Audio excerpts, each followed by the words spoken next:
bonsoir. C'est un plaisir et un honneur d'avoir avec nous ce soir Linda Spilker, qui est planétologue, qui est spécialiste des anneaux planétaires et qui est la responsable scientifique de cette fabuleuse mission. Juste quelques éléments d'introduction concernant l'objet d'étude Saturne et en particulier le rôle de la communauté française et spécifiquement toulousaine dans cette mission. Situons d'abord les planètes de notre système solaire. Nous avons ici toutes les planètes dans l'ordre de distance par rapport au Soleil. Ici, les tailles respectives sont respectées. Par contre, les distances, bien évidemment, ont été compressées. Nous avons notre Terre qui se trouve par définition à une unité astronomique du Soleil. Une unité astronomique, c'est 150 millions de kilomètres. Et Saturne, que nous allons voir ce soir, qui se trouve à 10 unités astronomiques, ce qui nous donne une idée des distances dans notre système solaire. Et les planètes, on peut les mettre dans deux grandes catégories. D'abord, les planètes telluriques, Mercure, Vénus, Terre, Mars, qui ressemblent un peu à la Terre parce que ce sont des planètes qui ont une surface solide. Et ensuite, les planètes gazeuses, ce sont des planètes géantes, Jupiter, Saturne, Uranus, Neptune. Là, il s'agit de planètes qui n'ont pas une surface solide, mais ce sont des boules de gaz compressées et qui ont juste un noyau solide. La NASA a préparé des missions comme Pioneer et Voyager pour étudier ces planètes géantes dès le début des années 70. Nous avons d'abord les missions Pioneer 10 et 11 qui, à partir des années 72, ont commencé un voyage dans notre système solaire avec un survol rapide de ces planètes et qui portait d'ailleurs la fameuse plaque de salutation de notre humanité vis-à-vis d'une civilisation éventuelle si jamais la sonde était captée. Et ensuite, à la fin des années 70, nous avons eu la mission Voyager avec les sondes Voyager 1 et 2, avec une instrumentation bien plus sophistiquée, mais qui, elles aussi, n'ont fait que survoler ces planètes. Elles nous ont permis de découvrir la nature de ces objets, mais bien sûr, il y a eu plus de questions qui ont été posées que des réponses apportées. C'est un peu dans ce contexte que la mission Cassini est née dans les années 90. Là, l'idée est d'envoyer une sonde qui va se mettre en orbite autour de Saturne pour étudier cette planète mystérieuse avec ses anneaux. Et en ce qui concerne les objectifs scientifiques, nous avons 4 grandes catégories. D'abord, étudier Saturne et ses anneaux. Ici, nous avons une image de Saturne prise par les sondes voyageurs. D'ailleurs, on voit que la définition n'est pas extraordinaire. Tout à l'heure, Linda va nous montrer les images prises par Cassini et là, vous allez voir la différence. Nous avons Titan, qui est le plus grand satellite de Saturne et qui est aussi le satellite qui possède l'atmosphère la plus dense dans notre système solaire. C'est un objet très énigmatique. Sur cette photo prise par Voyager, on ne peut pas voir sa surface parce qu'elle est couverte sur cette voile atmosphérique. Mais c'est un satellite très énigmatique aussi parce que son atmosphère ressemble à l'atmosphère prébiotique de la Terre, c'est-à-dire à l'atmosphère qu'on pensait que la Terre avait avant l'apparition de la vie. Elle est très dense en azote et en méthane et aussi en d'autres hydrocarbures. Ensuite, nous avons les satellites de glace, aussi des objets très énigmatiques. Et comme nous allons voir tout à l'heure, on a eu plusieurs surprises avec Cassini autour de ces objets. Et ensuite, la 4e grande catégorie des objectifs scientifiques concerne la magnétosphère de Saturne. C'est quoi une magnétosphère? C'est une grande bulle magnétique donc formée par l'interaction entre les vents solaires qui arrivent par ici et les champs magnétiques de la planète. Et on a du plasma, c'est-à-dire du gaz ionisé qui est piégé dans cette magnétosphère et elle est assujettie à des phénomènes comme les orages magnétiques que nous avons sur Terre. La mission Cassini a 2 grandes composantes. D'abord, l'orbitaire de Saturne. donc qui a été mis en orbite autour de Saturne pendant plusieurs années. Et ensuite, une sonde de fille, la sonde Huygens, qui s'est détachée de l'orbitaire et qui est rentrée et atterri sur la surface de Titan. La mission Cassini, c'est aussi un exemple brillant de coopération entre les grandes agences spatiales. La NASA était responsable de l'orbitaire de Saturne, l'Agence spatiale européenne, l'ESA, responsable de la sonde Huygens, qui est rentrée dans l'atmosphère de Titan. Et il y avait des expériences aussi bien sur l'orbitaire et sur la sonde Huygens qui avaient une composante multinationale. Il y avait des Américains et des Européens qui étaient investigateurs ou co-investigateurs à la fois sur la sonde mère et sur la sonde fille, comme nous allons voir tout à l'heure. Mais commençons d'abord par la composante européenne, et en particulier la sonde Huygens.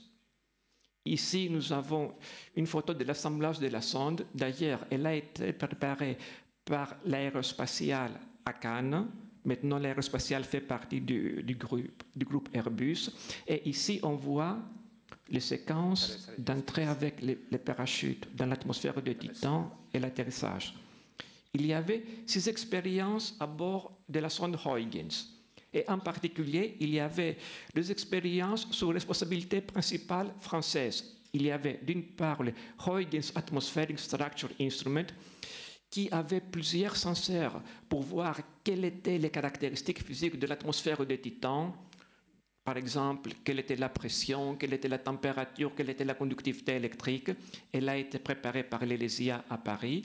Et ensuite, il y avait l'Aerosol Collector and Pyrolyzer, qui a été développé par l'ELATMOS aussi à Paris et qui prenait les aérosols, c'est-à-dire les petites particules en suspension de l'atmosphère de Titan, les pyrolysait dans un four de manière à les décomposer et à étudier leur composition.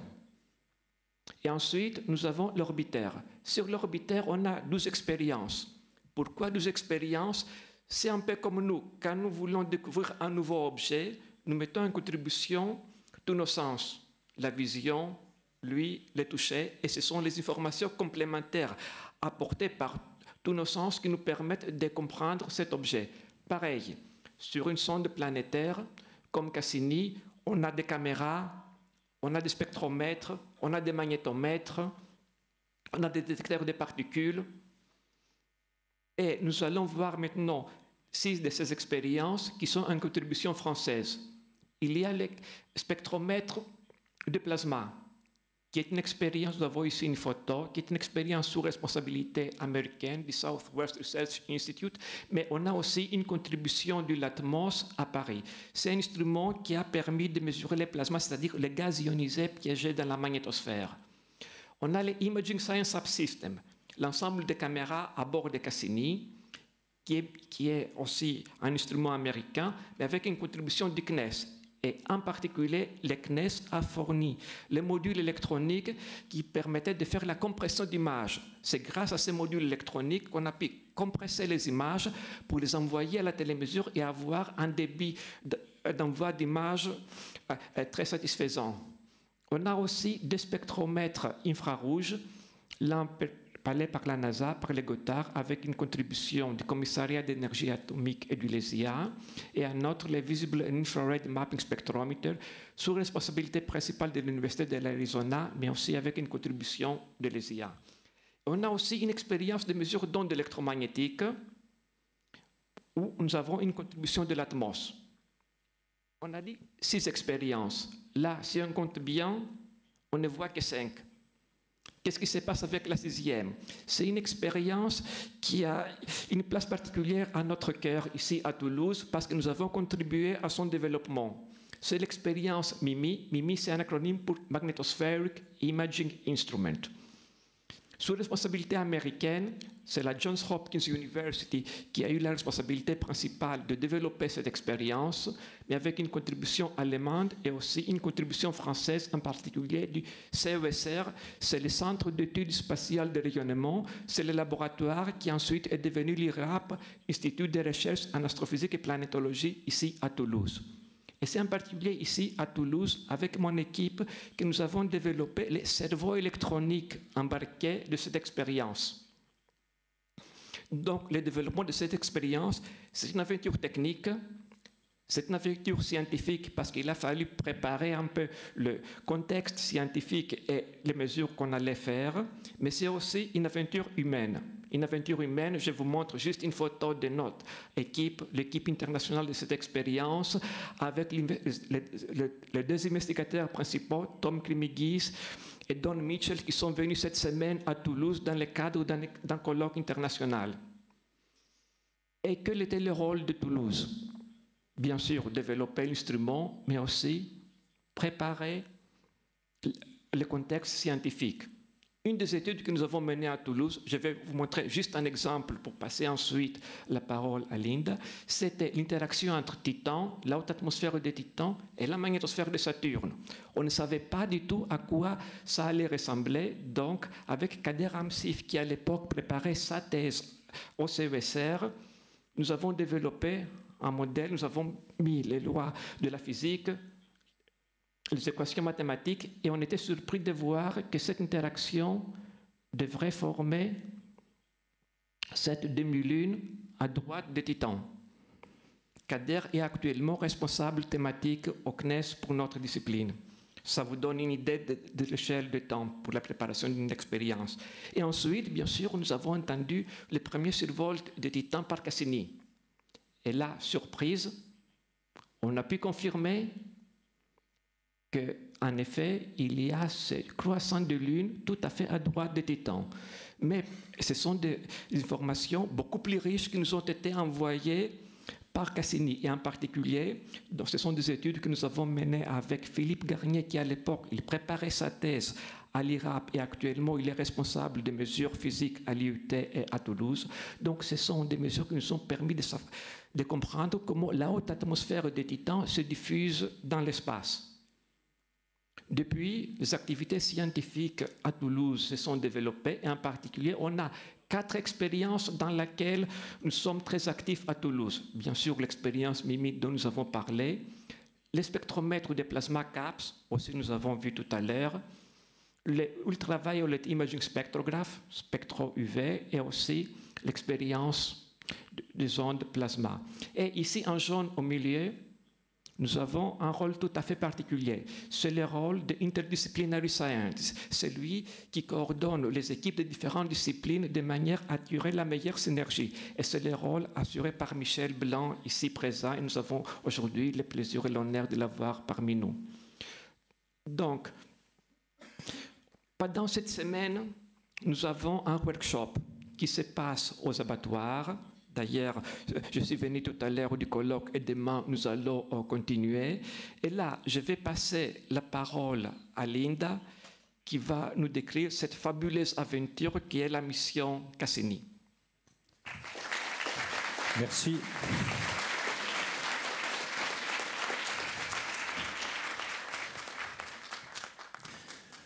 J'ai oublié de préciser tout à l'heure qu'après la présentation de Linda, il y aura donc un temps d'échange et de questions. Pour l'instant, voilà.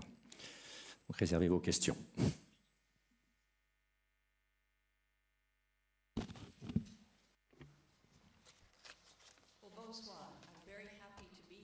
Bonjour, je suis très heureuse d'être parmi vous et de partager avec vous quelques-unes des extraordinaires découvertes de Cassini. J'ai eu la chance d'être sur la mission Cassini pendant presque 30 ans et c'est le temps qu'il faut à Saturne pour faire le tour du Soleil une fois. Donc, j'ai travaillé pour Cassini pendant une année saturnienne. Ma fille aînée, Jennifer, avait commencé le jardin d'enfants quand j'ai commencé à travailler sur Cassini. Aujourd'hui, elle est mariée et elle a une fille. Et les années sont passées. Cassini a orbité autour de Saturne pendant 13 ans pour comprendre un petit peu la planète elle-même, le système d'anneaux, les 62 lunes autour de Saturne et la bulle magnétique géante qui entoure la planète. C'est une de mes images préférées. Seul un vaisseau comme Cassini pouvait prendre cette image. Cassini est dans un endroit d'où Saturne cache le Soleil et on voit ces magnifiques anneaux bleus. Je vous en parlerai un petit peu plus tard. Je suis une scientifique spécialisée dans les anneaux. La première fois que je suis venu à Toulouse, un week-end, on est allé à Carcassonne et on a visité Carcassonne. Ils sont en train de travailler sur un projet artistique. Ça m'a un petit peu rappelé les anneaux de Saturne sur l'extérieur de la citadelle de Carcassonne. Et il y a quelques morceaux sur les toits, sur les murs, sur les portes. Et en partant, Michel nous avait emmenés là-bas. On a passé une journée fabuleuse. Et en regardant en arrière, on commence à avoir une idée de ce qui pourrait être une série de cercles. Moi, ça m'a rappelé les anneaux de Saturne à Carcassonne. Il faut se tenir au bon endroit. Et je suis sûr que les pièces du puzzle peuvent se réunir. Yanis vous a déjà présenté cette vue du système solaire. Là, parmi les planètes, Saturne est la deuxième plus grande de notre système solaire. L'atmosphère est essentiellement composée d'hydrogène. C'est une grande bulle de gaz. Pas de surface solide sur Saturne. Et quand on regarde, on ne voit que des nuages qui entourent la planète. C'est 10 fois plus loin du Soleil que la Terre. Et je pense que ce sont les plus beaux anneaux du système solaire. Mais à quelle taille fait Saturne? Alors, on voit la Terre et la Lune à l'échelle, la distance entre les deux. Et si on met Saturne entre les deux, on voit que Saturne et ses anneaux tiendraient juste entre la Terre et la Lune. C'est vraiment une planète géante. Il faudrait 684 terres pour remplir le volume de Saturne. L'atmosphère de Saturne en hydrogène est très légère et si on pouvait avoir une baignoire suffisamment grande, Saturne flotterait.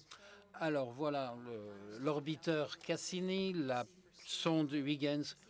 On voit sur l'échelle que le Cassini mesure environ 6,80 m.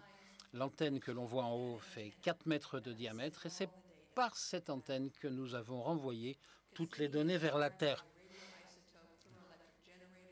Cassini prend son énergie sur un générateur à isotopes, s'est converti en électricité et le vaisseau est entièrement motorisé par cela. On voit une sonde sur l'orbiteur, il a une autre vue de côté, ça pèse environ 320 kg et on a emmené cette sonde parce qu'on voulait comprendre et voir un petit peu comment se comportait la surface plutôt que d'analyser uniquement l'atmosphère. Alors Cassini a été choisi en 1990, on a eu le feu vert. On a mis 7 ans à construire Cassini et Huygens. Pendant ce temps, mes filles grandissaient et de temps en temps, on y allait, on regardait un petit peu comment c'était assemblé. Et là, on voit ma fille Jessica. C'était un de ces jours où on pouvait emmener nos enfants au travail. Et on faisait un petit peu le tour du programme Cassini. Alors voilà, Cassini et Huygens, ils ont été nommés en honneur de 2 savants. Domenico Cassini, qui est venu à Paris en 1669. Il a tellement aimé la ville qu'il a changé son nom pour Jean-Dominique Cassini. Et c'est lui qui a aidé à construire l'Observatoire de Paris. Il est connu pour ses nombreuses découvertes. Il a été très prolifique dans ses découvertes de planètes. Il a trouvé des manques, des vides dans les anneaux de Saturne. Et nous avons donc pensé que c'était tout à fait approprié de nommer la mission après lui. Monsieur Huygens a découvert Titan. Donc, ça semblait tout à fait approprié de nommer la sonde en son honneur. Yanis nous a dit déjà que Cassini est une mission internationale. Voici les drapeaux des 19 pays qui nous ont fourni des instruments, du matériel, des scientifiques. Et ensemble, nous avons travaillé pour réaliser cette mission qui est devenue Cassini. Les composants européens était très important depuis le début. On voit qu'au début, aux États-Unis, il était question un petit peu d'annuler la mission Cassini. Ça coûtait très cher. Et les Européens nous ont dit, attendez une minute, on dépense de l'argent et on veut que Cassini continue. Donc, d'une façon tout à fait réelle. Ils ont sauvé Cassini et se sont assurés que la mission continuait. Je vais vous montrer maintenant un petit film du lancement. C'était en 1997 et certains d'entre vous l'ont peut-être déjà vu. 9, 8, 7, 6, 5, 4, 3, 2, 1, and liftoff of the Cassini spacecraft on a billion-mile trek to Saturn. Pitch program is in, roll program is in. We have cleared the tower, and the Cassini spacecraft is on its way to Saturn. T plus 20 seconds. All systems are go. Jupiter Inlet Tracking Station now acquiring data. All systems go.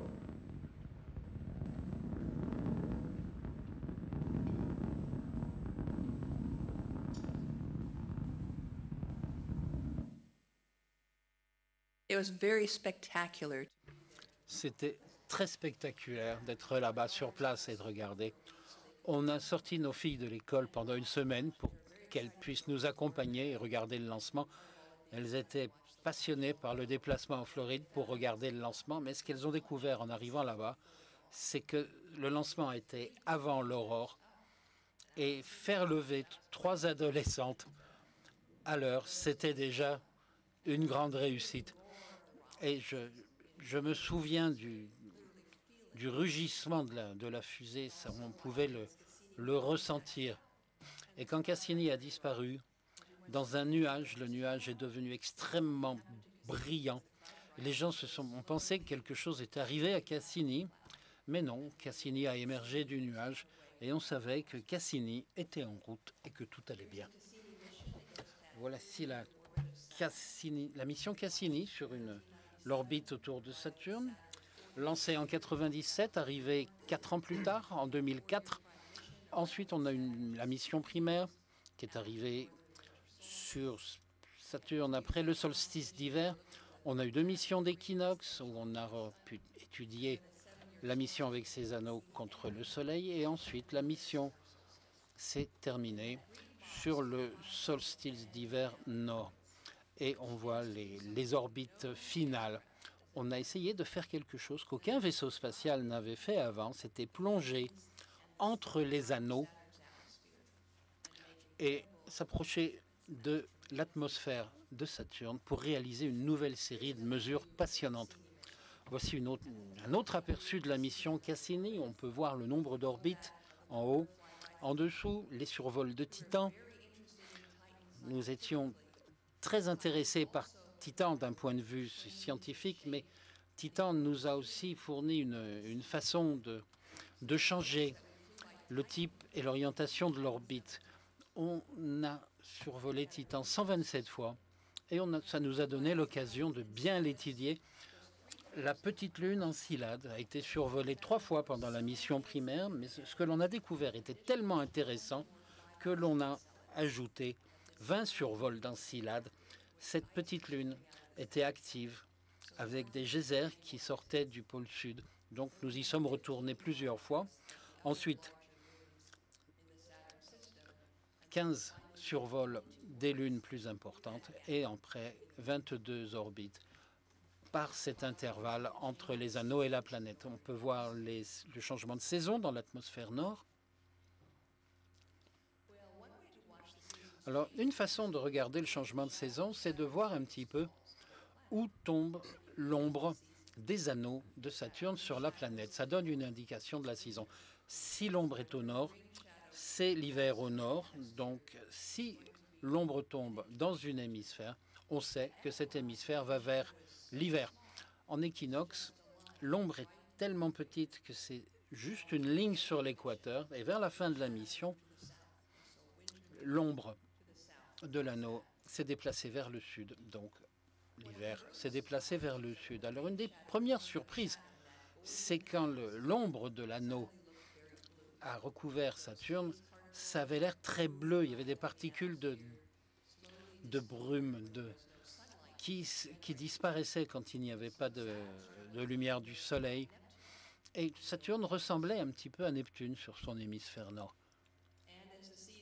Et au fur et à mesure que les saisons changeaient, le bleu commençait à disparaître petit à petit. Et ensuite, l'hémisphère sud a commencé à bleuir. Et là, on voit Titan devant Saturne. Voici cette nouvelle vue de Saturne. Si vous regardez attentivement, vous allez voir qu'il y a une forme très intéressante au pôle Nord. C'est un jet stream hexagonal à 6 côtés. Alors voilà une vue rapprochée de cet hexagone. C'est toujours un petit peu bleu-vert, sa couleur d'hiver. Et l'hexagone est gigantesque, ça représente 2 fois la Terre. Et les nuages sont très accélérés. C'est un petit peu comme le jet stream sur la Terre, sauf que c'était comme ça depuis le premier passage de voyageurs. Pourquoi est-ce que ça a 6 côtés? Pourquoi est-ce que c'est resté comme ça aussi longtemps? On ne sait pas. C'est le seul jet stream hexagonal que l'on ait trouvé dans le système solaire. Bon, voilà un petit film de cet hexagone. Vous pouvez voir les nuages qui tournent en accéléré. C'est un petit peu comme des chevaux sur un champ de course. Et au centre, on a cette chose un peu rougeâtre. Et Cassini a donc découvert un ouragan géant tout en haut de Saturne, sur le pôle Nord. Cet ouragan est à peu près 50 fois plus grand qu'un ouragan terrestre. On voit que le Soleil arrive par la droite, on voit l'ombre qui touche cet ouragan géant. Alors, en étant au bon endroit, au bon moment, en 2010, on a vu une tempête géante autour de Saturne. C'était tellement grand que la queue de l'ouragan a fait le tour de la planète. Et quand la tête de l'ouragan et la queue se sont rencontrées, l'ouragan a commencé à disparaître. L'ouragan a duré 9 mois, ça arrive tous les 30 ans. Donc, chaque année saturnienne, on a cette grande éruption sur Saturne. Et pour Cassini, cette tempête est arrivée 10 ans avant la fin. Donc, on a eu une chance d'étudier ça, ce que ça faisait dans l'atmosphère. En regardant l'infrarouge, on pouvait regarder un petit peu plus en profondeur. On a vu ce cyclone, c'était l'œil de la tempête. Et quand on regarde l'infrarouge un peu plus éloigné, on voit qu'il y avait beaucoup d'énergie qui venait de Saturne. Ça ressemblait un petit peu à un œil de cyclope. Et c'était très très chaud dans cette région. Il a fallu environ 2 ans pour que cela refroidisse. C'était très intéressant d'étudier cette tempête. Et on a travaillé avec les observateurs au sol, parce que Cassini ne pouvait pas voir Saturne tous les jours, et les observateurs au sol nous ont aidés à la chronologie de la tempête. Alors on voit les anneaux, ils ont des noms simples, A, B, C, le plus petit, le D, ensuite on a le E, le F et le G. Les anneaux ont été nommés dans l'ordre de leur découverte. Galilée a été le premier à voir les anneaux autour de Saturne. Il pensait que ça ressemblait à des poignées autour de la planète. Voici une autre vue des anneaux. Ce sont essentiellement des particules d'eau gelée. Ça peut aussi être de la poussière. Mais il y a aussi un petit peu de matériau qui n'est pas gelé, qui plus ou moins pollue un petit peu les anneaux et leur donne une couleur. Et les anneaux C et D ne sont pas très particulés, donc ils sont un petit peu plus gris. On peut voir la division de Cassini, cet écart, et ce sont de très très jolis détails. Alors des gens nous demandent d'où viennent les anneaux, comment est-ce qu'ils sont arrivés. La Lune s'est approchée trop de Saturne. Comment ça s'est fait? Certains scientifiques pensent que peut-être les anneaux sont peut-être composés de tous ces bagages qui sont perdus par les compagnies aériennes. Et ça, c'est un t-shirt que j'ai, que quelqu'un a réalisé après la mission Cassini. Alors, voilà une vue de Saturne et des anneaux à l'équinoxe. Et tout ce qui dépasse, ça fait à peu près 10 mètres. N'importe quoi de plus de 10 mètres créerait une ombre. Alors on voit les anneaux parfaitement plats. Est-ce qu'ils sont un petit peu déformés? On voit des structures tridimensionnelles dans les anneaux. Et ça n'arrive pas très souvent. C'est 2 fois sur une orbite de Saturne. Et deux fois par année saturnienne. Donc le Soleil est adjacent. Cassini était au-dessus des anneaux et avait une vue du haut. On a essayé de prendre des images sur le bord le plus éloigné et voilà ce que l'on a vu. Beaucoup de spics, de petites ombres. C'est un anneau qui fait 10 mètres peut-être et qui fait quelques kilomètres. C'est un petit peu comme des voitures sur un autoroute. Comment est-ce qu'ils font pour arriver là? Et une bonne analogie serait de se dire qu'on est dans la station spatiale, qu'on cherche les pyramides. Si on regarde vers le bas, à midi, leur ombre sera très petite et ça sera très très difficile de les voir parce qu'ils vont se confondre avec le désert. Le meilleur moment pour voir les pyramides, c'est l'aurore ou le crépuscule parce que les ombres sont longues, elles sont plus faciles à trouver. Et comme ça, on a pu trouver des endroits dans les anneaux de Saturne qui sont cachés d'habitude. C'est une très belle image. On se demande pourquoi est-ce qu'il y a des particules aussi grandes, un petit peu comme des petites lunes, et qui sont là, juste au bord de l'anneau B. Une autre chose que Cassini a découvert, c'est quelque chose d'extrêmement lumineux au bord de l'anneau A. On peut voir ça agrandi ici. Et il semble qu'il y ait un objet d'environ 3 km. C'est peut-être une petite lune qu'on a surnommée Peggy, qui était juste au bord extérieur de l'anneau. Ça s'est apparu en avril 2013 et on a continué à le surveiller. On pensait que Peggy allait se libérer, devenir une nouvelle lune, ou peut-être rentrer dans l'anneau, peut-être casser l'anneau. Et même à la fin de la mission, on continuait à voir Peggy, mais on n'a pas vu de petite lune se séparer. Donc la prochaine mission qui va sur Saturne pourra voir un petit peu ce qui est arrivé à Peggy. Alors voilà cette magnifique image que je vous ai montrée au début, qui est totalement incroyable. C'est seul quelques fois pendant la mission Cassini, on a été dans une situation où Saturne cachait le Soleil. On voit des cercles brillants. La lumière du Soleil est réfléchie par l'atmosphère et chaque lever de soleil, chaque coucher de soleil sur Saturne apparaissent en même temps. Et avec la lumière du Soleil qui traverse les petites particules, si un jour vous avez été dans votre voiture avec un pare-brise un peu sale en pleine lumière, c'est un peu ce que cela fait. Et ça brille. Quand on regarde la partie nuit de Saturne, c'est pas sombre. La lumière de l'anneau se réfléchit sur la partie nuit de Saturne. Donc il y a beaucoup de choses intéressantes à voir. Et il y a 3 autres planètes dans cette image. Si on regarde attentivement, on voit Mars, Vénus et la Terre et la Lune.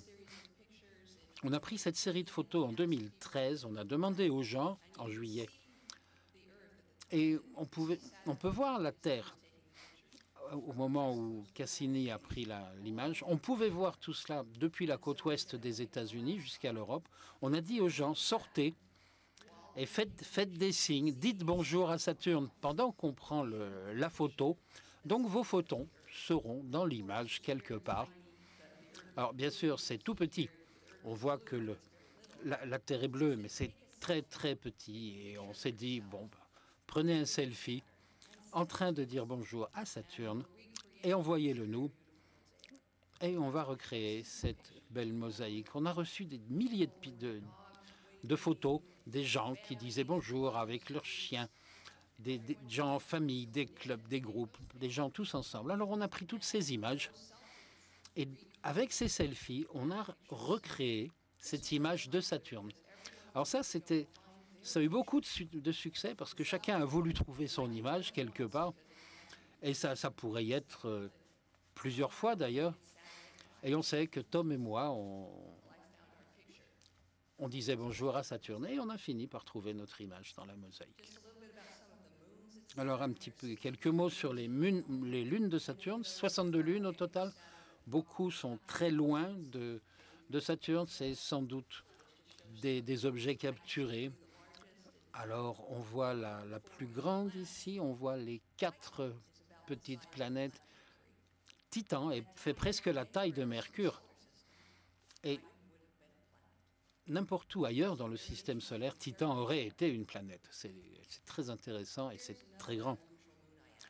Alors, Iapetus, c'est une autre lune très intéressante. On savait que Iapetus avait un côté enneigé, qui ressemblait à de la neige, et l'autre était aussi sombre que du charbon. Et on a voulu voir si c'était la Lune elle-même qui était bicolore ou si elle était recouverte de quelque chose. On voit que c'est très très brillant vers le pôle. Une autre lune, Phébé, c'est de la poussière de Phébé et qui recouvre seulement un côté de Iapetus. Il y a une grosse chaîne qui ressemble à une grande noix. Peut-être que Iapetus avait aussi des anneaux, on ne sait pas. Mais on voit des cratères, on voit des parties un peu cassées sur cette chaîne. Donc c'est au moins 2 milliards d'années. Alors les petites lunes, on les appelle les lunes d'anneaux, qui sont très très proches des anneaux. Alors on va reprendre cette région de l'anneau A et on va l'agrandir. Et ici on peut voir le gap. On voit les lacunes et on voit les lunes. Et on voit que Pen et Daphné sont assez grands pour que leur gravité écarte les anneaux et garde un écart constant. Si on les regarde côte à côte, on remarque que chacun a une sorte de jupe. Il y a des particules d'anneaux. On voit que parfois la pesanteur de Saturne et de sa Lune s'équilibre. Il y a un objet circulaire un petit peu plus grand, un petit peu comme Atlas, mais la jupe d'Atlas est beaucoup plus grande. Il y a peut-être 2 petites chaînes sur Atlas qui récupèrent les particules d'anneaux. Donc ça peut sembler une lune assez étrange. Alors voilà une de mes images préférées. Alors non seulement cette lune garde la lacune ouverte, mais il y a des vagues. C'est une vague qui est autant horizontale que verticale. C'est sur le bord de l'anneau. Et vers la fin, on a pu observer des détails incroyables. Donc voilà ce qu'a vu Voyager, une lune avec une sorte de brume autour. Et ça, dans les années 90, ça nous a donné envie d'y retourner et d'envoyer une sonde. Alors voilà les différentes étapes de l'arrivée de la sonde. Quand la sonde a suffisamment ralenti, une série de parachutes s'est ouvert. Et pendant 4 heures, Huygens est arrivé vers la surface. On ne savait pas si ça serait recouvert, mais la sonde avait été construite pour pouvoir flotter au moins pendant quelques minutes. On a eu un atterrissage en douceur sur la surface de Titan. Cassini a continué le survol à 1h30 et on a reçu un signal sur la Terre et il a fallu 6 heures pour que les batteries soient froides et arrêtent d'envoyer des données. Alors voilà une image prise par la sonde Huygens. On voit un petit peu des lits de rivières, des flux dendritiques, des chaînes de montagnes qui émergent un petit peu de la brune. Et on a eu ça avec l'atterrissage de la sonde Huygens à la surface.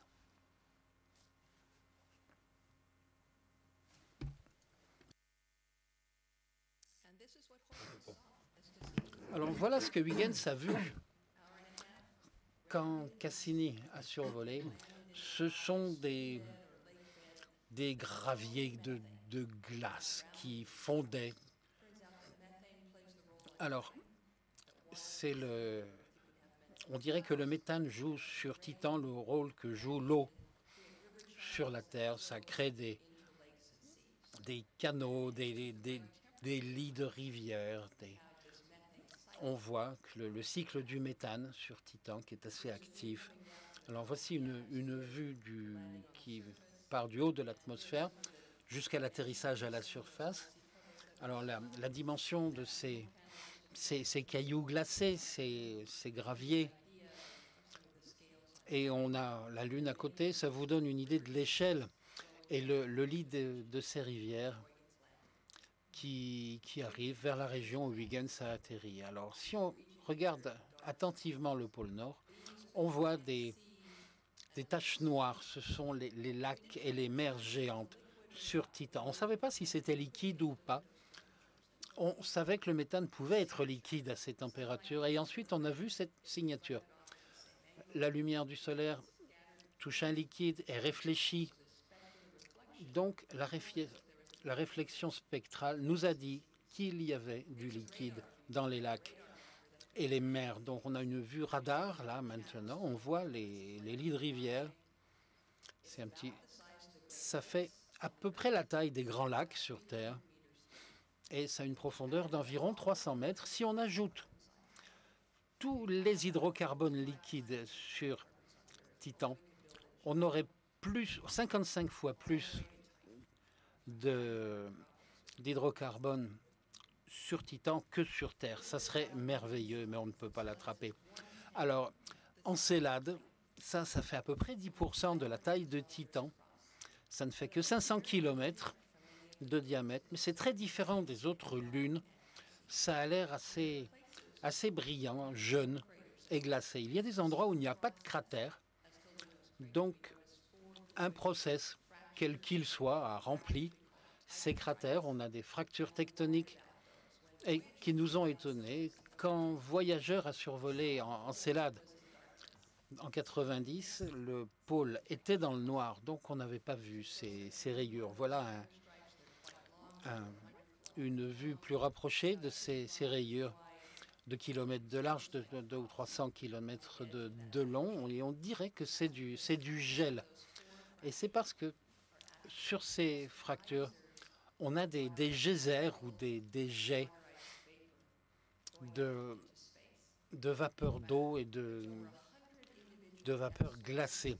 On a trouvé plus de 500 sources de jets avec éventuellement de la matière qui en sortait. Donc, on a traversé la plume avec Cassini pour pouvoir échantillonner directement la composition des particules et de la vapeur. On l'a fait. Voilà une vue en lumière inversée. On a découvert que l'eau était salée. On a vu que Encelade avait un océan global d'eau liquide. Et on a été très intrigués de trouver des conditions finalement qui ressemblaient un peu à la Terre. Alors, on a une zone sur Terre qui s'appelle Encelade aussi. Et cette fontaine est à Versailles. En France, Encelade était un géant qui a eu quelques ennuis avec les dieux. Ils l'ont jeté dans le mont Etna. Et là, on voit Encelade qui essaye de s'échapper de la lave du mont Etna. Et on a ce grand jet d'eau qui monte à 25 mètres. Et la première fois que je suis allé à Versailles, j'ai dit, tiens, mais c'est Encelade. C'est un Encelade géant. La majorité des particules retombent sur la surface d'Encelade. C'est pour ça que c'est blanc et que ça a l'air gelé. Mais les plus petites réussissent à s'échapper. Et ça ressemble à des doigts. On voit des points noirs, on voit la plume. On voit ce qui forme l'anneau E qui couvre totalement l'orbite d'Encelade. Alors voilà à quoi on pense que ressemble le noyau d'Encelade. il y a de l'hydrothermique sur le lit marin. Et ça ne peut se créer qu'à des températures très élevées. On pense que l'eau se mélange avec la vapeur très chaude d'Encelade, ça fait de la vapeur, ça se recondense et ça sort par la plume. On a aussi trouvé un excès d'hydrogène. On connaît ces vents d'hydrogène. On le voit, c'est en profondeur, il n'y a pas de lumière qui arrive. L'eau froide se mélange avec la matière chaude qu'il y a dans la terre, ça revient et ça ressemble à des panaches de fumée. Mais ça a été pris en profondeur dans les océans. Alors dans ces vents, il n'y a pas de lumière, il n'y a rien, mais il y a beaucoup de vie. On trouve des crabes, des vers, tout un tas de choses exotiques qui utilisent la terre qui par des évents. Et sur l'océan d'Encelade, peut-être qu'on va trouver de la vie aussi, et ça sera l'objet d'une future mission. Cassini n'avait absolument pas l'équipement pour trouver des grosses molécules de l'ADN, et peut-être la prochaine fois. Alors, la grande finale de Cassini. Alors, il se trouve qu'on a entamé cette série d'orbites parce que après la découverte d'une vie potentielle sur Encelade, des mers sur Titan, on s'est demandé, il y a peut-être une vie très, très bizarre qui pourrait se former dans le méthane liquide. Cassini n'avait plus de carburant et il fallait s'assurer que Cassini ne se serait pas écrasé sur Encelade ou sur Titan, parce que on n'avait pas stérilisé Cassini, on ne savait pas que ça aurait été utile, et on ne voulait pas courir le moindre risque d'amener de la vie terrestre sur ces lunes. On voit que c'est cette lacune de 42 km, on voit l'anneau extérieur, on a fait des découvertes incroyables. Alors voilà une image de tous les gens qui ont participé à la réunion. Ce sont des scientifiques qui viennent du monde entier, qui se réunissent à Toulouse pour discuter de ce qui pourrait exister dans cette région entre la planète et les anneaux. On écrit des articles, on essaye de créer des modèles, tout ce que l'on pensait savoir. Bon, nos modèles étaient trop simplistiques ou étaient faux. Les scientifiques sont très contents quand les modèles ne fonctionnent pas, quand il faut recommencer. Ça fait toujours très, très plaisir aux scientifiques. Alors, voilà à quoi ressemblent ces orbites. Il y en a 22. On passait entre les anneaux de la planète. Parfois, on regardait les anneaux, parfois on étudiait la planète et on essayait de placer nos anneaux pour mesurer les champs et les particules. Donc, on a réalisé 22 orbites. À chaque fois, Titan nous déplaçait un petit peu. On s'éloignait de l'anneau, l'orbite finale. Et Titan nous a un petit peu renvoyé dans l'atmosphère de Saturne. Alors, l'antenne de Huygens, on se demandait qu'est-ce que ça pourrait bien donner si on réalisait une de ces orbites. Et pendant 15 secondes, on a une animation qui couvre à peu près 1 heure. On s'est beaucoup approché de Saturne. Tous les 6 jours et demi, on a recommencé les instruments de Cassini qui étaient braqués vers la droite, vers la gauche, aussi vite que possible. Et je suis une grande fan de Star Trek. Et je me disais que c'était peut-être un petit peu à ça que ça ressemblerait d'être sur le pont de l'Enterprise entre les lacunes et les anneaux. Vous pouvez voir un petit peu le point rouge qui se déplace sur Saturne. C'est une résolution qu'on n'avait jamais obtenue. Ce sont des filtres clairs. On avait des lentilles très grand angle. C'est grand comme un timbre-poste. On a utilisé l'antenne de Huygens en tant que bouclier au cas où des particules des anneaux auraient endommagé Cassini. Il s'est révélé que les particules étaient petites et Cassini n'a pas eu de problème. Alors voici les nuages de Saturne. Les gens qui ont étudié Saturne et les planètes géantes nous ont dit qu'ils n'avaient jamais encore vu des nuages blancs comme ça. On a de l'information sur le pourquoi de la couleur blanche des nuages, comment ils se sont formés. Un petit peu plus d'un jour avant d'aller dans l'atmosphère de Saturne, on a refait un jeu d'images couleurs des anneaux. C'était un petit peu la mosaïque finale.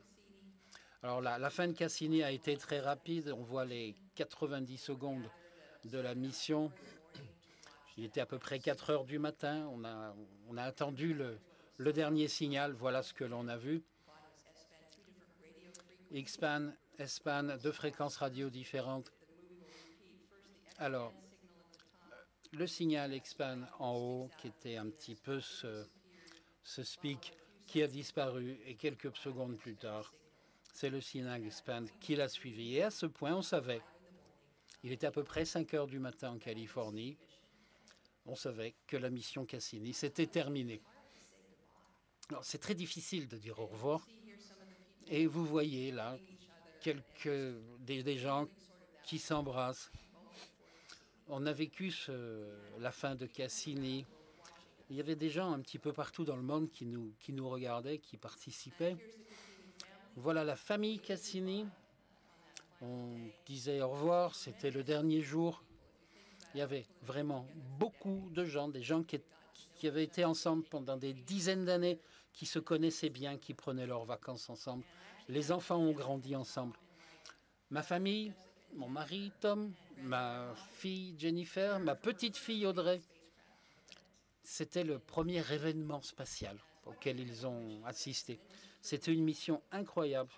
Je suis vraiment très privilégié. Nous sommes allés dans un endroit que l'on connaissait mal et ça a été une occasion rare de collaborer. Je voudrais vous montrer un film. C'est un peu un résumé de toutes les découvertes de Cassini et ça a été mis en musique, donc profitez-en.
When I see that, Alors, quand je regarde ce film, je me dis qu'il faut y retourner.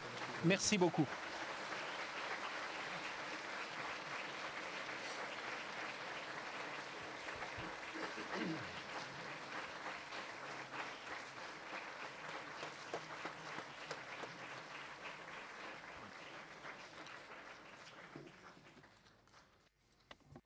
So much. Merci Linda pour cette présentation merveilleuse. On va passer maintenant aux questions, aux échanges. Notre public qui est aussi à l'IMAX, donc je demande à Yanis de rejoindre l'estrade pour qu'il puisse vous voir. So you stay there. And, voilà, donc il y a des micros qui vont circuler. Moi j'en ai un, et puis je crois qu'il y en a au moins un autre.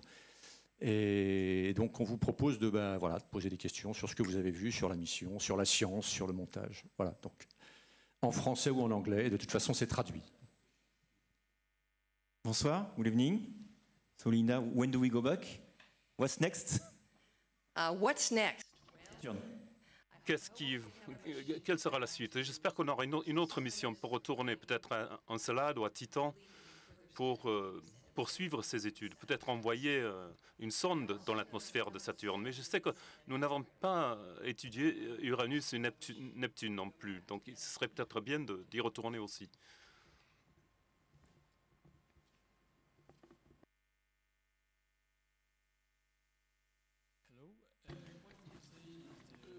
Bonjour.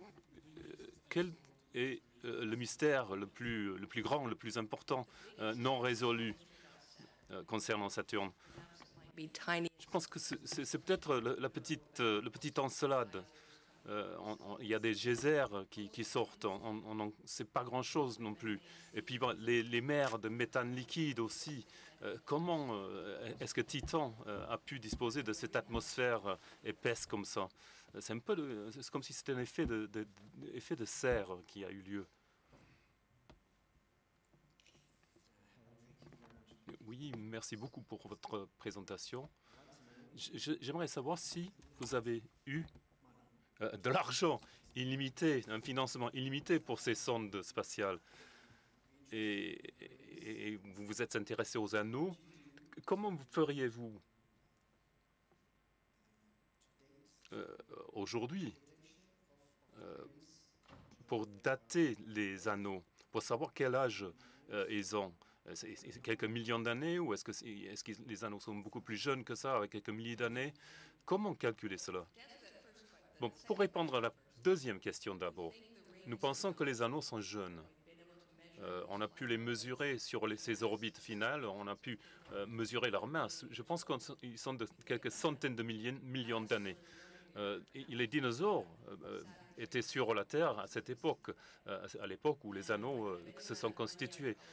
Bon, concernant l'argent, je pense que je vais amener une sonde, peut-être un ballon ou un bateau pour aller sur les lacs de Titan, une sonde pour regarder la surface d'Encelade et prendre des échantillons pour vraiment faire une bonne étude pour savoir s'il y a des traces de vie.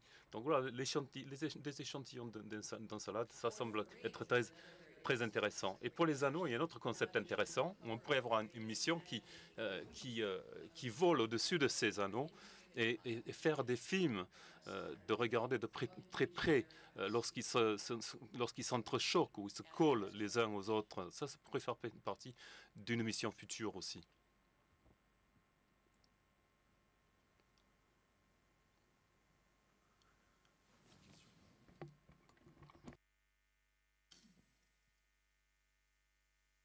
Bonsoir, merci. Donc Julien, est-ce que le fait de ne pas avoir détecté de molécules organiques lors du survol des geysers d'Encelade diminue les chances de détecter de la vie sur cette lune? I think your question was, we didn't see any big molecules. Je pense que votre question, c'est de savoir si vous n'avez pas vu de grandes molécules sur Encelade. Bon, on ne disposait pas des instruments pour mesurer ce genre de molécules. On peut mesurer jusqu'à une centaine de protons. Donc, ce sont des molécules très petites, comparées à l'ADN, ou des des produits chimiques beaucoup plus complexes de la vie. Donc il faudrait retourner avec un autre instrument capable de mesurer 100 000 ou 100 000, des molécules de 1000 ou 100 000 fois plus grandes. Ou, comme je l'ai dit, en prenant un échantillon. Vous avez présenté un large panel de coopération internationale, beaucoup de pays, je crois 19 ou 20. Vous êtes responsable scientifique, vous, de la mission, et comment vous avez managé il y a des compromis à faire pendant cette durée, il faut faire des choix, la performance n'est pas forcément celle qu'on veut. Comment vous avez vécu ça et comment vous avez géré ça en tant que responsable scientifique? You're right, there were a lot of choices. Vous avez raison, il y avait beaucoup de choix qu'il fallait faire. Parfois, ce n'est pas toujours facile entre les scientifiques pour qu'ils se mettent d'accord. Et donc, l'une des philosophies qu'on a adoptées, c'est que tout le monde devait être également malheureux. Et si c'était le cas, ça voulait dire qu'on a trouvé un bon équilibre. On ne pouvait pas rendre tout le monde heureux en même temps. Mais parfois, il s'agissait tout simplement de savoir ce qui nous restait comme budget ou comme temps. Donc là aussi, ça déterminait un petit peu notre façon de procéder.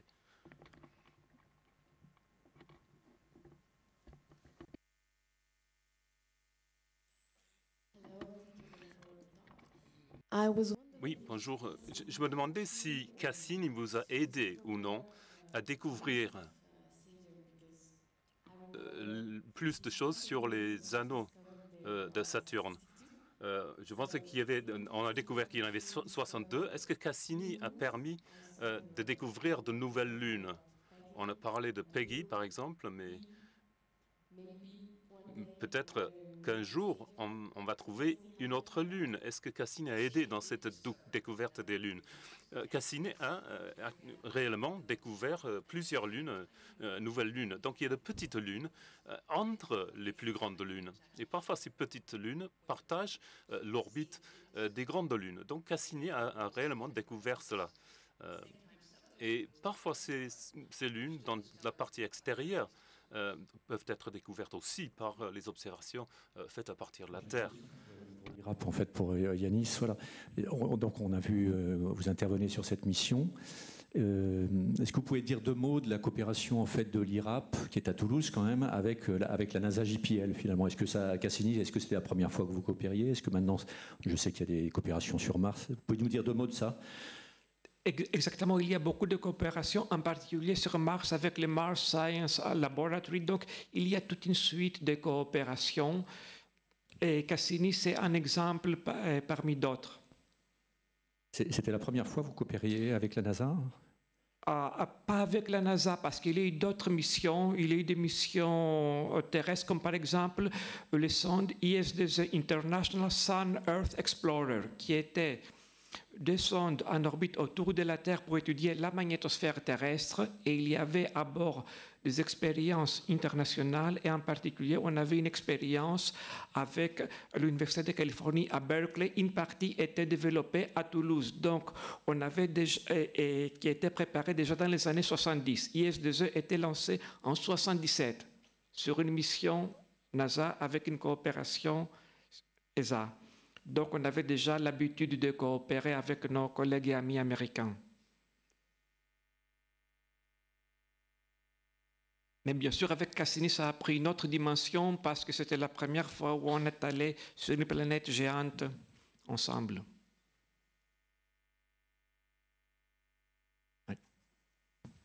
Merci pour la présentation. Pour Linda, est-ce que vous continuez à travailler sur Cassini que seulement pour les symposiums et le traitement des données, ou est-ce que vous êtes passé sur une autre mission? Et comment on passe à autre chose dans ce cas-là?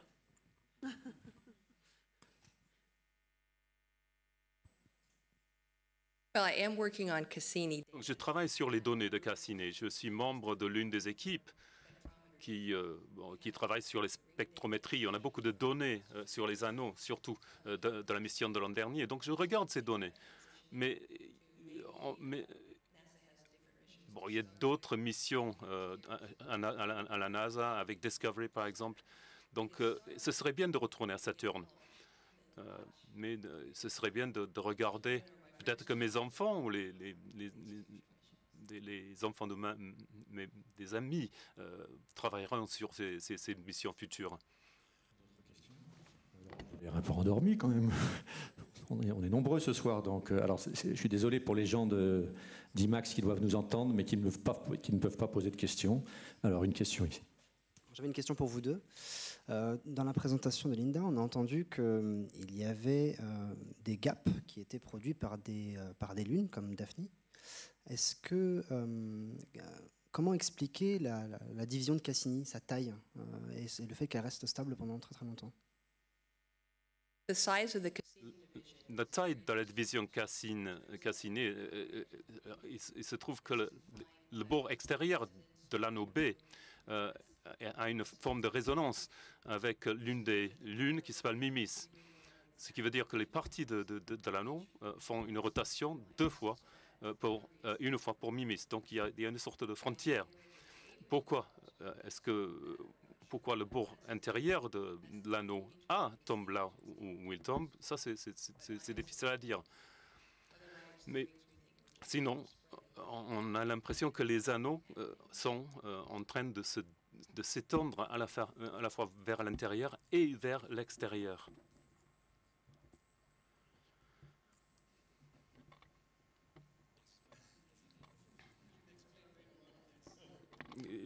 Elle a très bien expliqué, oui. Other question? Profitez-en parce que Linda is flying back tomorrow. Profitez-en parce que Linda va retourner aux États-Unis demain et va prendre son avion demain.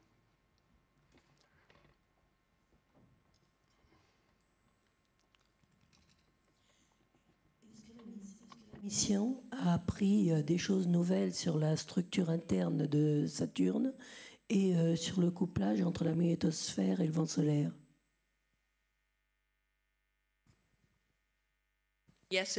Oui, lors des dernières orbites, on a appris beaucoup de choses sur l'intérieur de Saturne, son champ magnétique, son champ de pesanteur, et les vents. Donc l'axe de la planète sont presque parfaitement alignés.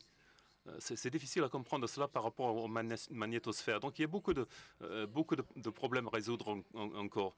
Donc peut-être que Yanis a quelque chose à dire sur ce sujet. Ce qui se passe, c'est que la magnétosphère de Saturne réagit avec le vent solaire. Et c'est très différent de ce qui se passe sur la Terre. Donc le vent solaire détermine la dynamique du magnétosphère. Donc il y a beaucoup de gaz neutres qui sont ionisés, qui réagissent avec l'atmosphère. Il y a beaucoup de réactions entre ions.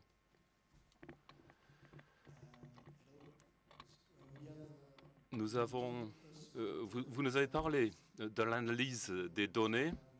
Donc, vous disposez toujours de beaucoup de données à analyser. Quelle découverte majeure espérez-vous obtenir dans l'avenir? Au fur et à mesure que l'on analyse les données, on sera capable peut-être de mieux comprendre à quoi ressemble l'intérieur de Saturne, ce qui nous dira de quelle manière Saturne s'est formé, s'est constitué, et ça nous donnera aussi des indications sur les autres planètes de notre système solaire. Oui, quelle est la taille des particules des anneaux de Saturne, ou quel est l'histogramme de la taille des particules qui constituent les anneaux?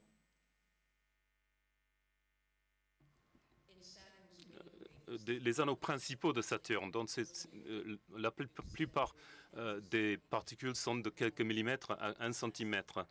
Ça, c'est la majorité des particules. Ce sont des anneaux de poussière. Mais il y a aussi quelques particules plus importantes. 1 millimètre de quelques dizaines de centimètres, ce sont des tailles typiques de ces particules.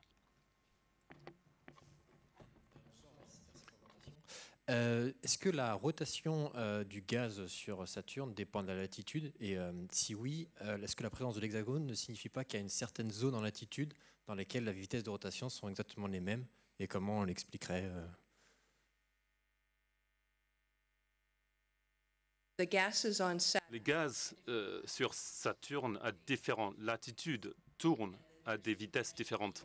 Et puis il y a une convection plus profonde vers l'atmosphère. L'hexagone, pourquoi il a six côtés? Pourquoi ça tourne plus vite que l'atmosphère à l'intérieur et à l'extérieur? Ça, c'est une question profonde. Et nous ne savons pas à quelle profondeur ça va.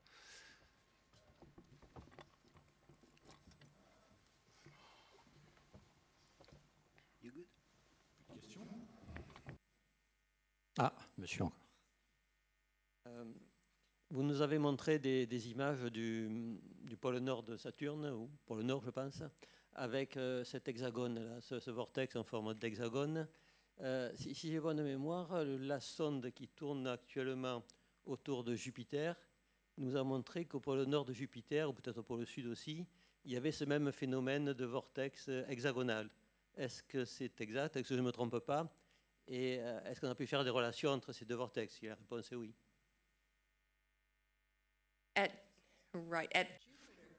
Sur Jupiter, on ne voit pas un jet stream fort. Il y a quelques orages intéressants qui créent des formes qui ressemblent un peu à des pentagones ou des hexagones. Mais sur Saturne, le pôle sud a un ouragan, mais il n'y a pas d'hexagone. Ce sont des jet streams, tout simplement. Tout est circulaire sur le pôle sud.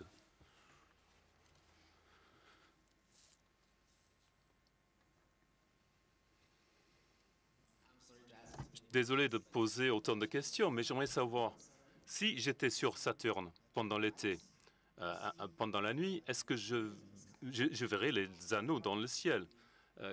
Quelle serait la brillance? Ce serait comme 2 fois la pleine lune ou plus brillante encore? Ça devrait ressembler quelque peu à la pleine lune. Selon les saisons, les anneaux sont plus ou moins illuminés. Donc pendant l'été, lorsque les anneaux sont les plus brillants, ce serait le moment où ils brillent le plus, oui.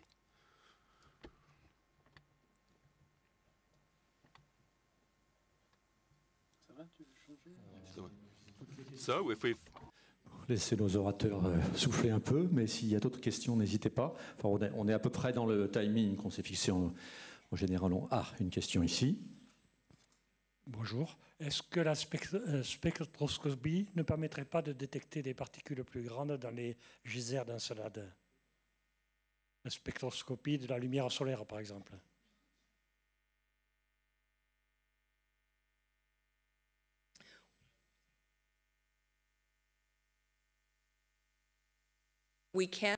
On peut voir sur les longueurs d'onde visibles pour estimer la taille des particules.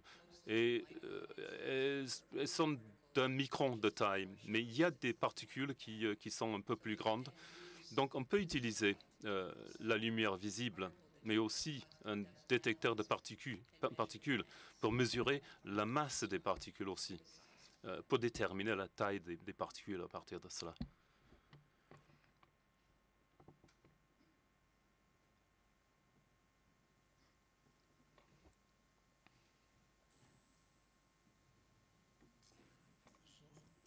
Est-ce qu'on a une idée de la taille du noyau solide de Jupiter qui apparemment retient le gaz autour pour former la planète? Saturne. Saturne. I was going to say, for Jupiter, I'm not sure.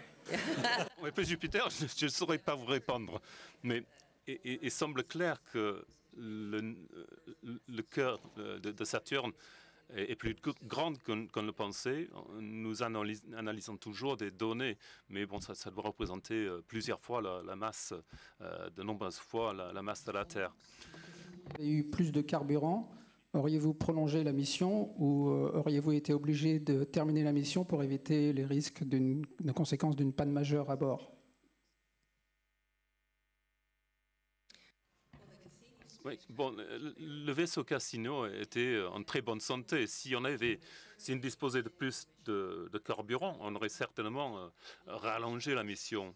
On aurait pu regarder Encelade de plus près, Titan aussi, et nous approcher d'autres lunes. Donc on avait un vaisseau spatial en très bonne forme, très bonne santé. Mais non, on a tout simplement utilisé tout le carburant. J'étais assez surpris au moment de l'atterrissage de la sonde Huygens par le régime des vents sur Titan. Est-ce qu'on a tout compris maintenant sur tous les phénomènes de marée au niveau des différents satellites?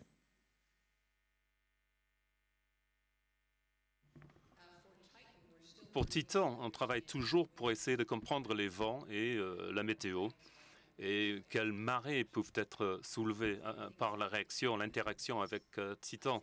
La même chose s'applique aux autres lunes. Je pense que ce qui est intéressant avec Encelade, c'est qu'il a tendance à vibrer. Et là, ça a une vibration plus importante que ça devrait être pour un corps solide. Donc,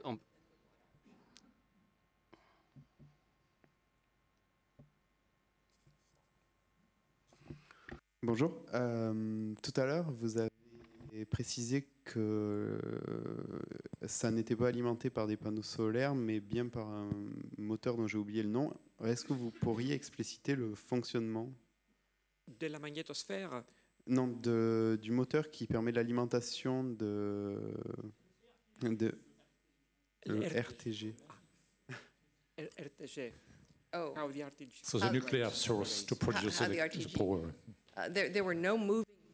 Il n'y avait pas de pièces en mouvement dans le RTG. C'était tout simplement la chaleur générée par le plutonium qui a généré de l'électricité. Il ne s'agit pas de beaucoup d'électricité, mais il y avait de moins de réactions du plutonium, donc petit à petit, on disposait de moins de puissance. Donc il fallait aussi faire tourner les expériences à tour de rôle pour économiser l'énergie. Bonsoir. Est-ce que vous avez un moment vraiment critique dans l'émission Cassini?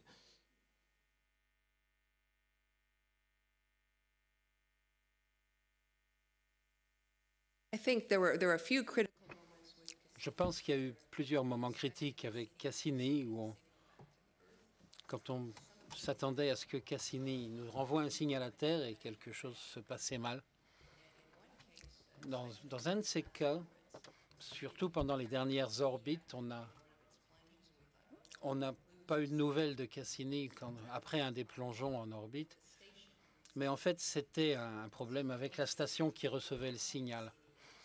Donc, si quelque chose ne va pas, Cassini éteint tous les instruments, éteint tous les systèmes non critiques et se met en attente jusqu'à ce qu'elle ait des nouvelles de la station terrestre. Cassini, dont l'une d'elles a été d'utiliser le carburant restant pour aller vers Uranus ou Neptune. Pourquoi cette option n'a pas été retenue, étant donné que vous nous avez dit qu'il serait intéressant d'aller explorer ces planètes géantes?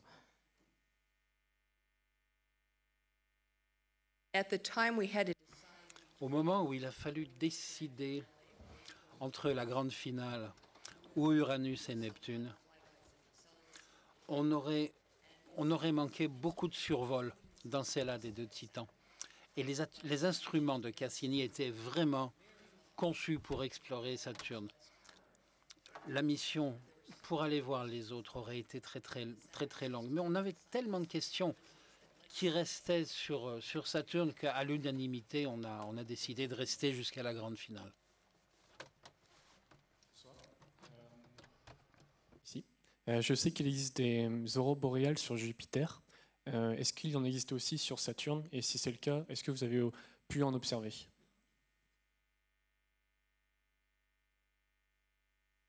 What were there on Jupiter? Aurora borealis. Aurora. Yes, we did see aurora on Jupiter. On a vu des aurores boréales sur Jupiter et Saturne, des très longues, et on a pu en voir l'empreinte sur Encelade. Donc les deux planètes avaient des aurores boréales sur les pôles nord et sud. Mais ce qui était intéressant avec Cassini, On a comparé avec Hubble. Et donc, on avait une projection en stéréo un petit peu de ces aurores boréales qui venaient de deux directions différentes. Les missions vers Mars, des fois on utilise le drag atmosphérique pour faire l'entrée, pour se mettre en orbite autour de Mars. Est-ce que c'est possible de faire la même chose sur Saturne ou non?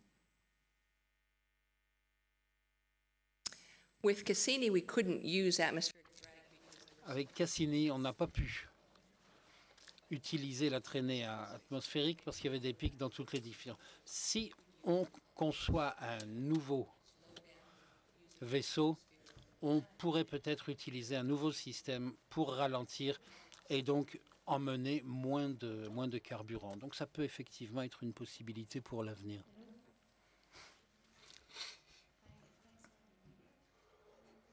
Merci d'être venu. Si vous deviez repartir sur une nouvelle mission, si vous trouviez de la vie ou un potentiel de vie, qu'est-ce que vous feriez? Alors, si on repartait sur une mission, si on pensait qu'il y avait de la vie, bon, on penserait qu'il faut prendre un échantillon, ramener l'échantillon sur Terre, et il faudrait être très très attentif à ne pas laisser cet échantillon contaminer la Terre. Donc il faudrait être très très très attentif à la façon de manipuler l'échantillon. Si on trouve des réponses, on peut trouver un échantillon, on le ramène, on utilise toute la technologie, tous les instruments que l'on a sur Terre, c'est la meilleure option. On pense que si ça existe, ça sera très très petit. On ne s'attend pas à trouver des poissons ou quelque chose dans ce genre-là. Je voudrais savoir si la vitesse de Saturne est constante. Sinon, est-ce que ça peut avoir une incidence sur les anneaux? Sur ce qui peut se passer sur tous les anneaux de Saturne? Est-ce qu'ils peuvent s'agglomérer, s'intriquer un dans l'autre, toutes ces particules qui sont dans ces anneaux? Voilà. En fonction de la vitesse du ralentissement de cette planète.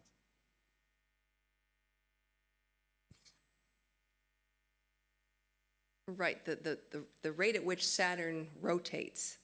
Alors la vitesse de rotation de Saturne n'affecte pas les anneaux, c'est simplement la masse de Saturne. Et les anneaux sont à un emplacement très, très particulier. Ils ne peuvent pas se rassembler et reformer une lune. Ils peuvent être séparés, mais ils ne peuvent pas s'agglomérer. On a été surpris de trouver ces deux petites lunes parce qu'ils sont à l'intérieur, mais on ne pense pas que les anneaux peuvent se conglomérer et qu'avec le temps, peut-être qu'ils vont s'étaler dans d'autres directions, même s'il y a des limites qui viennent de la résonance, par exemple. De la mission, est-ce qu'une fois qu'on a rempli la mission primaire, une fois qu'on a rempli ses objectifs, est-ce qu'on passe automatiquement au prolongement de la mission ou est-ce qu'il faut défendre son projet pour avoir les budgets pour poursuivre, etc. Parce qu'on finit la mission quand on n'a plus de carburant, mais on peut la finir quand on n'a plus de quoi payer les gens qui travaillent dessus aussi. Est-ce qu'il a été compliqué de défendre le projet?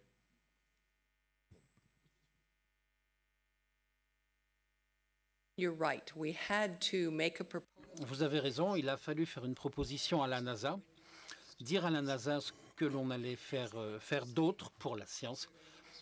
Et NASA a décidé. Ils nous ont dit qu'ils allaient nous donner de l'argent, combien. On a fait une proposition. Là, au début, c'était facile, mais au fur et à mesure que la mission s'allongeait, il a fallu être assez créatif sur la nouvelle science qu'on a vendue à la NASA. Et quand on est arrivé à la grande finale, bon, NASA était d'accord, il fallait absolument le faire.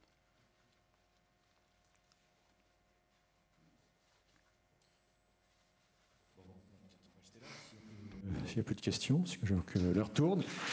So thank you very much again for this very, very interesting conference, I think.